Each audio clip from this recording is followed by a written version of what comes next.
Welcome, kind viewers, to Animal World, our co-inhabitants.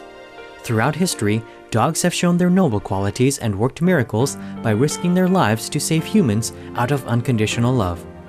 The acute sense of smell, swiftness, and agility of dogs trained for search and rescue work can often make the difference between life and death for lost or injured humans. According to research studies, a dog's sense of smell is at least 44 times more acute than that of a human.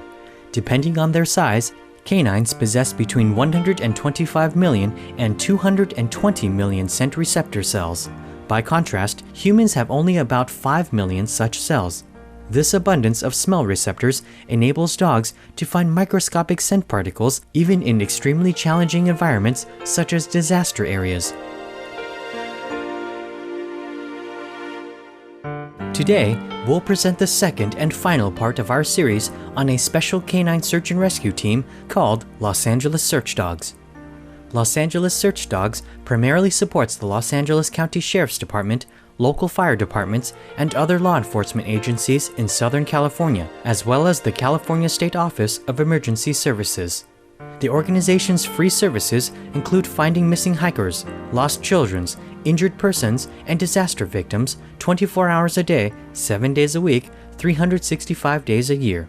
What specific scent enables a canine to track a missing person? Humans continually shed dead skin cells to form groupings called rafts. Heavier rafts, such as flakes of dandruff, fall near the body, but lighter ones float in the air. We shed rafts while sitting, standing, sleeping, and walking. Dead skin just sheds off of us constantly. It comes up from our hair, comes down through our pants. That skin goes through the putrefaction process. In other words, it starts to deteriorate based on the bacteria that's on that skin raft, right? And that process is where you get scent. This process is interrupted on hot, sunny days as the sun's ultraviolet rays neutralize the bacteria. So that means your scent's not going to be very strong. And with the heat, that's going to tend to rise that scent up. So that's a difficult condition at best. In a cooler, more damp setting that has more greenery around it, things like that, that's a much better setting because that allows the bacteria to thrive and feed on that skin raft, which produces more scent. So that's basically what they're following. The wind, the weather factors in how the dog is scenting, and the scent can have been blown off far away, it can be laying down, or it can go straight up. Heat causes scent to rise, so he may not find anything if we do it at 12 noon. So you also have to think about weather when you do searches. So the best time to search is really early in the morning and late in the evening. Just following a search dog is not all that's necessary in finding a missing person. Precise understanding of canine body language is also essential to a successful search. So it's very important that you know how to read your dog too. That is one of the most important things. His body language. There he had the head turn. And there we go, he found it. It's either the ears are up, or the neck is stretching, or the little head turn, or just a little twitching of the nose that you need to learn, about your dog. See, the dog looked up in the tree sometimes because the scent goes up and gets stuck in the leaves. So you have to be aware of all this scent theory too. Search dogs should be able to climb, balance, jump, and swim to be adequately trained in their specialty. Ms. Cohen now gives an example of the training used with area dogs. So I'm going to tell you how we train the area dogs. What they are looking for is any human scent that is out there. They are not scent specific. So all of us have a different scent, but some is specific to us. So the dogs know that there is a human out there. We teach them to run after a person who hides, and then we call them back, and we develop an alert, either bark or a sit sit or a lay down in front of you, meaning that they have found the person. Then we tell them, show me, and they take us back to the person. That is what the area dogs do. The dogs love to search and are well rewarded with toys or food for finding a given article or person. Shirley and Flash is going to do 3 cadaver problems. We have placed 3 training aids out there. So she has deployed her dog on the cadaver command, and now he is looking for it. And he's going to let you know when he has found it. And his alert is a bark, and he comes back to her and bark, and then bring her back to where the training aid is. Now the dog has found the aid in the tree, and he's went back to her and let her know where it's at.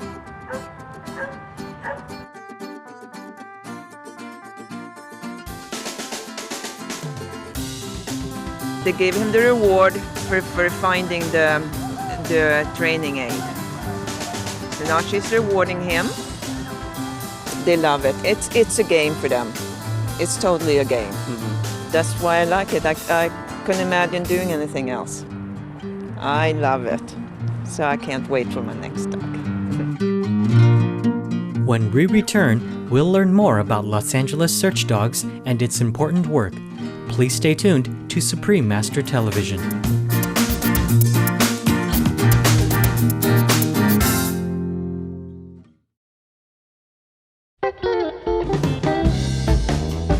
Welcome back to Animal World, our co-inhabitants, and our program featuring Los Angeles Search Dogs, an ever-ready search and rescue group that serves the residents of Southern California, USA.